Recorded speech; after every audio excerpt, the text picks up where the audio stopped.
భర్తపోయిన మహిళ ఎదురైతే కీడు జరుగుతుంది అని అనుకోవడం మానవత్వాన్ని అవమానించే మూఢనమ్మకం. భర్తపోయి తీవ్ర దుఃఖంలో ఉన్న మహిళను అవమానించడం పరమ దుర్మార్గం. తమతో పాటు పుట్టి తమతో కలిసి పెరిగిన ఆడబిడ్డకు వచ్చిన అంతటి కష్టంలో ఆమెకు అండగా తోడుగా ఉండాల్సినవారు మూఢనమ్మకం కారణంగా మానసిక క్షోభ కలిగించటం మనుషులు చేయవలసిన పని కాదు. ఈ విషయాన్ని మిత్రుడు కనెబోయిన అంజన్న తన మధురమైన గానంతో పద్యరూపంలో వినిపిస్తున్నారు. మనం కూడా విందాం. విధవ స్త్రీ ఎదురైందని అవమానించే కన్నా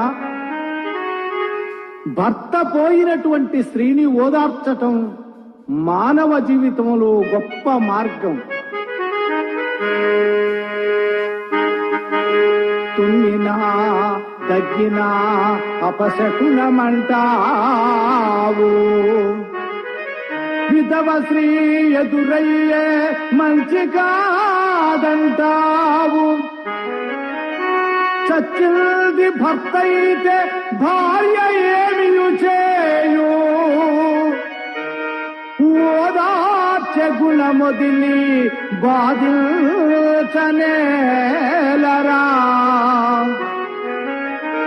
తుమ్మెవానిద జబ్బు భయము నీకేలరా, శకునాలు అనునవి చాదస్తమేనురా.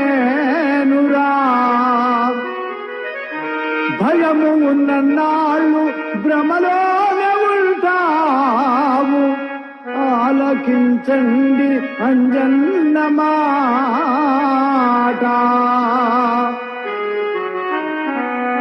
జన విజ్ఞాన వేదిక ఉత్తమ పౌర సమాజం కోసం పనిచేస్తున్న స్వచ్ఛంద సంస్థ.